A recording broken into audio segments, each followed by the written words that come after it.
It received some maintenance and so on when it was first purchased. This wheel loader, JCB 411HT.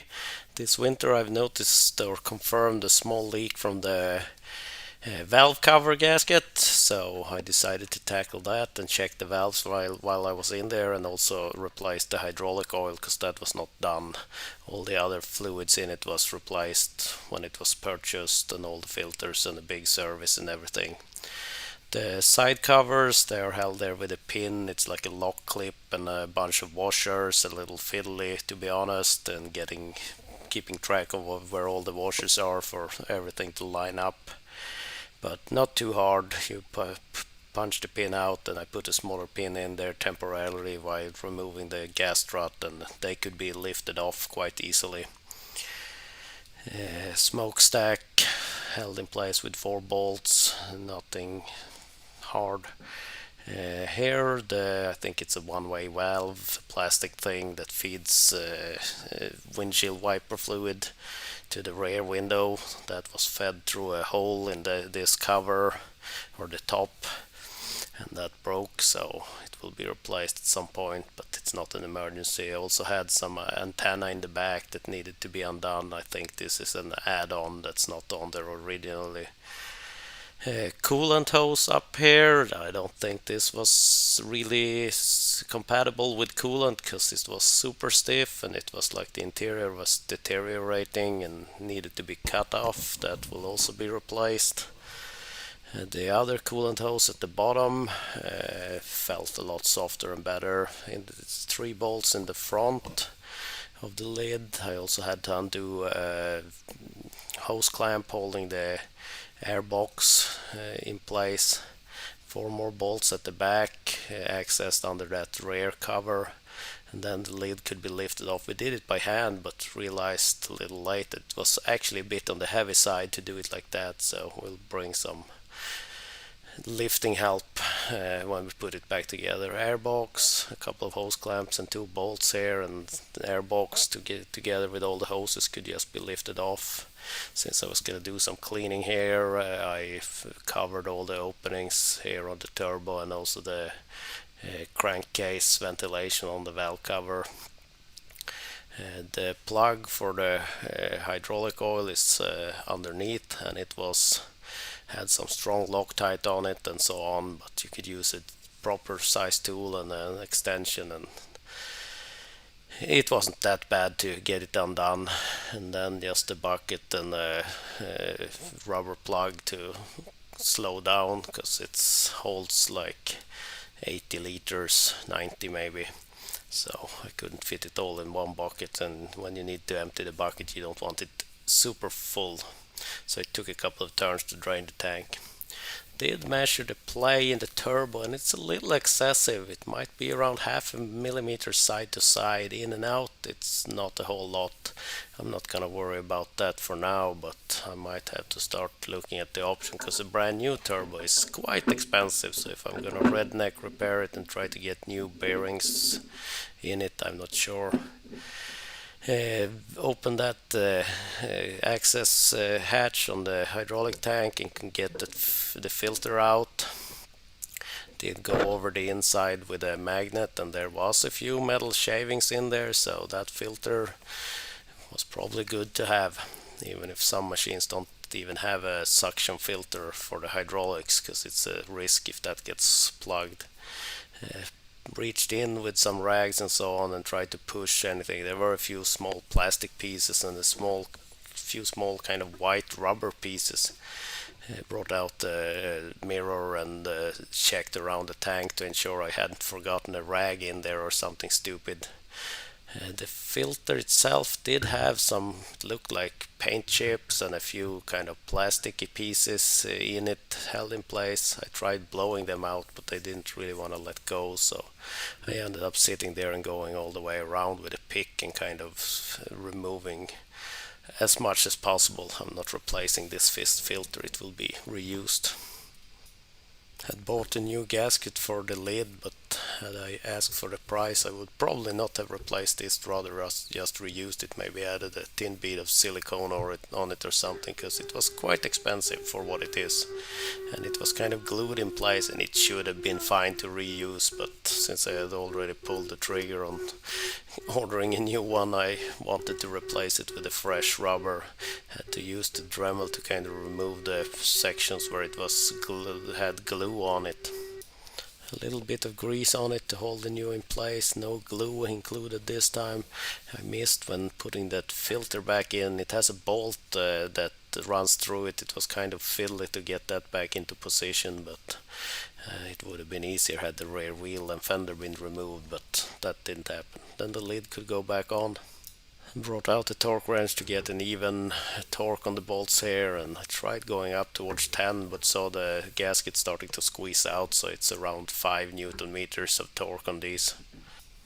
New O-ring on the plug and cleaned up the threads, and it was ready to go back, and put some liquid tread sealant on it also, and tighten it back up. Back to the engine again, checked what was in the kit for the valve cover gasket. It comes with the gasket, and it has new seals for around the injectors, and it's also come with some kind of plugs to cover up the injectors while you're working. Also had some kind of plugs you could put on the fuel lines. I'm not really sure if that was needed, but I put them on there while they were in storage while wrenching, so because the fuel lines need to come off to be able to lift the valve cover. They are connected from the pump up to the injectors themselves, and they are kind of connected in pairs. Not too difficult to get them out of the way. I'm not sure. I removed some wiring here for some sensor. There is a sensor up to the air filter and some other place. Then the return rail for excess fuel. And this is kind of flimsy. It's kind of plastic clip things that hook onto these brass things that have an O-ring on it and kind of a plastic pipe, and I think the manual calls for replacing it every 6,000 hours, and I don't like that really on an industrial machine. The plastic plugs have to be removed for lifting the valve cover. There are 6 bolts holding that in place. When they were removed, it's just a matter of lifting the cover up. That is still quite dirty, so taking it very careful to not have any dirt drop from it into the injectors. That could be bad, so very slowly lifting it up. And most of my videos have a lot of cleanup that I skip. Here I tried cleaning up the marking plate on it that has a lot of the numbers, and took pictures of them because they are getting worn, so they might be hard to read in the future.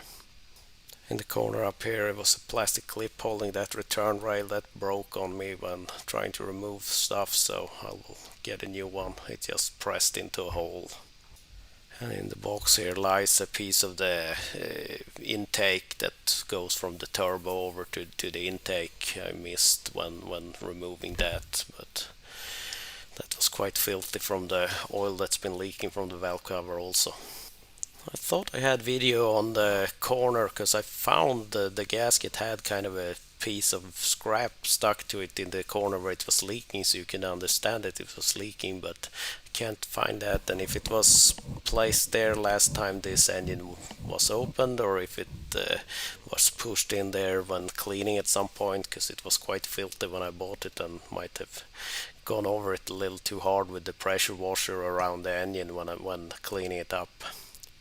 Manual calls for a special tool to extract the seals around the injectors, but they came out super easy.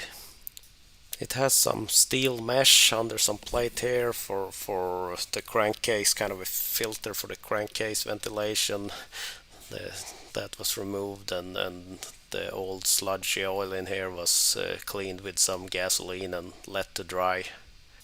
Cleaned up the surface where the new gasket will make contact.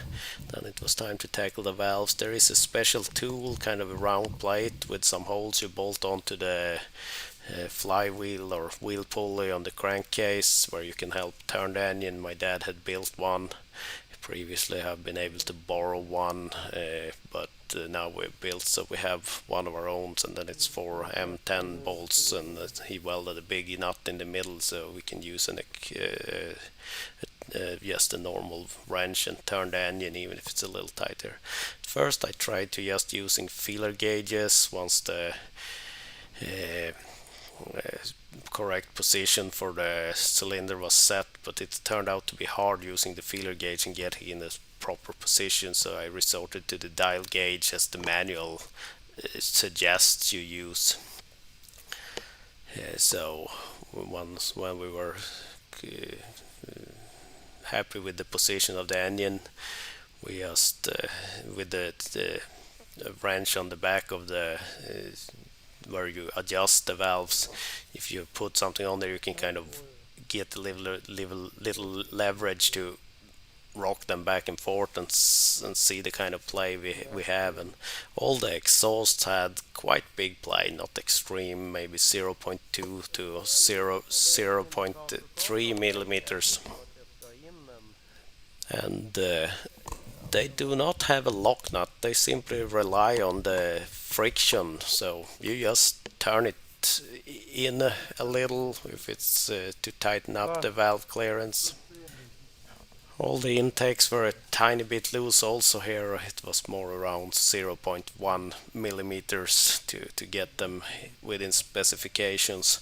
I still stay on the loose side of the specification on all of them, and we went over this several times, did two passes on each cylinder to ensure that we haven't made a mistake.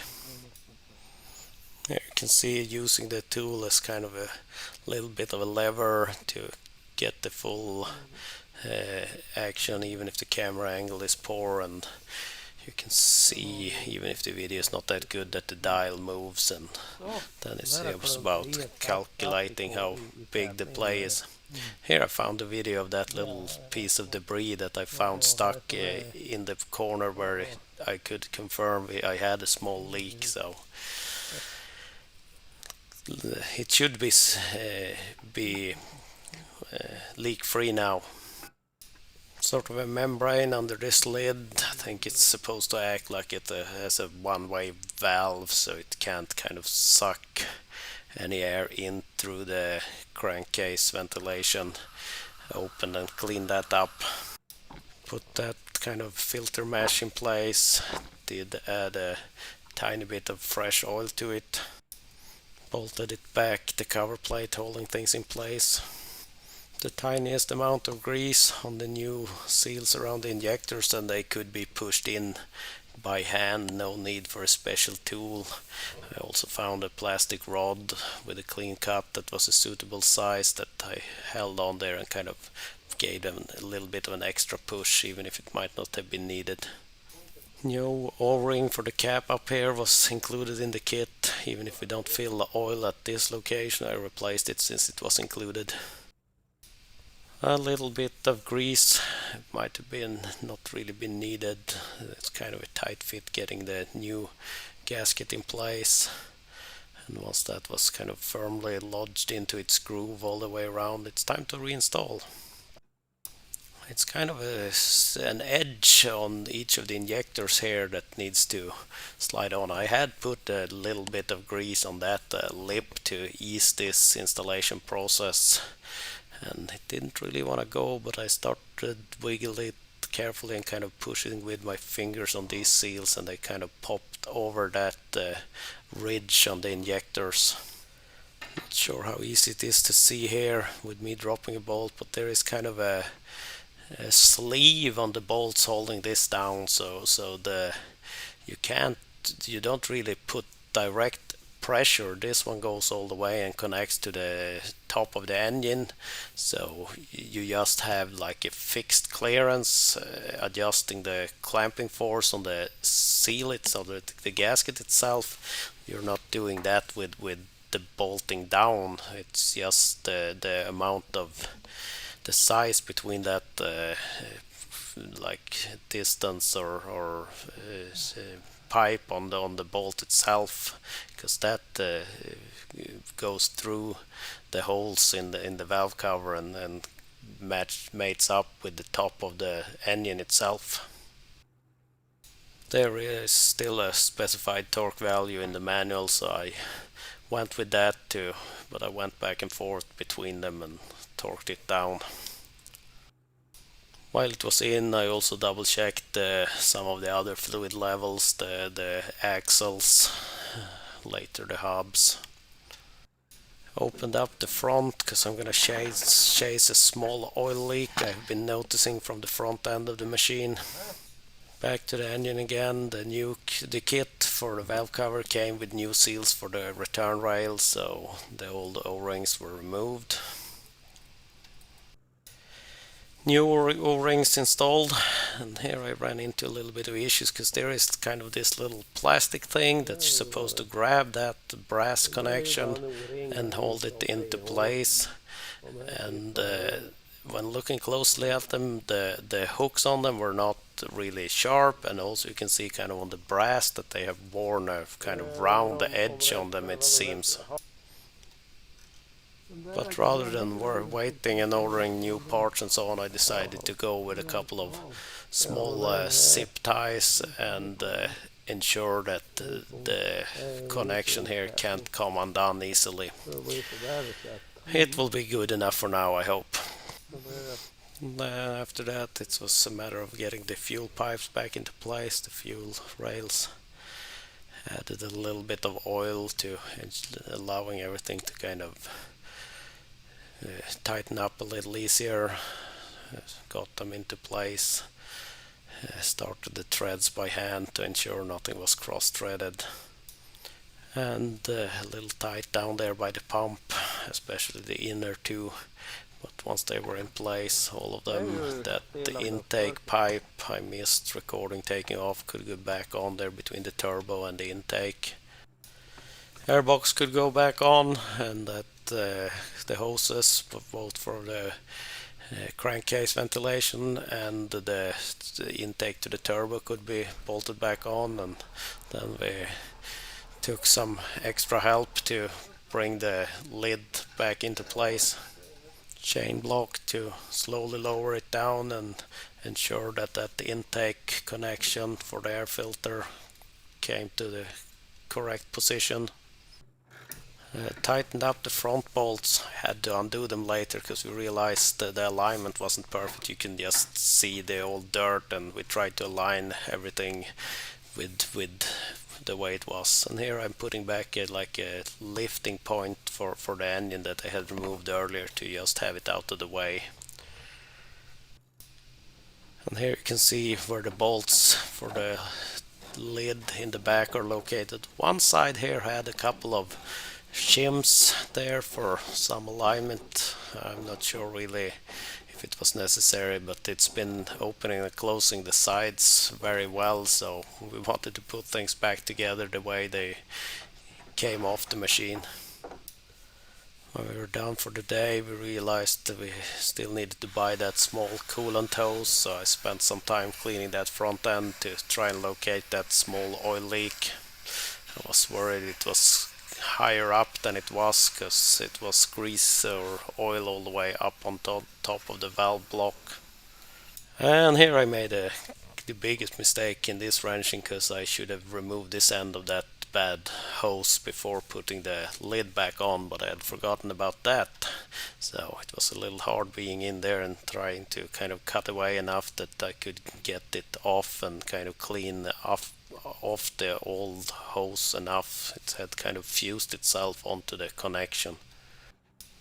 New hose purchased. This end was possible to push on there and tighten down with a clamp without any trouble. The other on the expansion tank, on the other hand, because for some reason the kind of lip here, the bulge at the top is stupidly large, and I could not get the new hose to get on there, so I reduced the size of that a little with a rotary tool.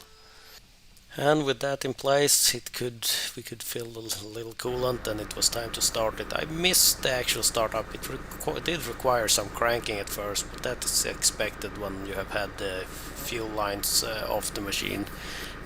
Once it was up and running and it could move around, I double checked the hubs that the oil level was still good there while it was still in the garage and on flat ground, so that all looked good. Before it was brought out, we reinstalled the covers on the sides, but I missed recording that. And here we are. When you lifted the loader to the top and held it there, I could see oil starting to leak from this big hose up front. Not very easy to get good video footage. I crawl in from the middle to reach out there and access undoing that. It's kind of a short hose in between. It has to do with the load dampening on the loader part. I took very good care to very slowly undo it and ensure that any oil drained out and I didn't have any pressure build up inside it. And we could bring it to get the new hose made. It feels like it's a little bit on the long side. It could have been a few centimeters shorter because it has kind of a bend on it as it is now, but it could go back in place. It was a bit of a struggle because it's a 4-cord. He said it has more layers of safety in it, and then it's less bendable, I guess. But it's stiff, that's for sure. But we could get it in place, and then we realized that one of the other hoses that ended up below this one should probably have been above it, and I also was able to kind of bend where that connects better, or it runs the risk of start rubbing against the drive shaft. So rather than messing with undoing that big stiff one, we removed that other one, simply moved it over to above that hose. That's it for now regarding the wheel loader. I'm sure I will have more videos about it in the future. Hope everyone has a great day. Take care.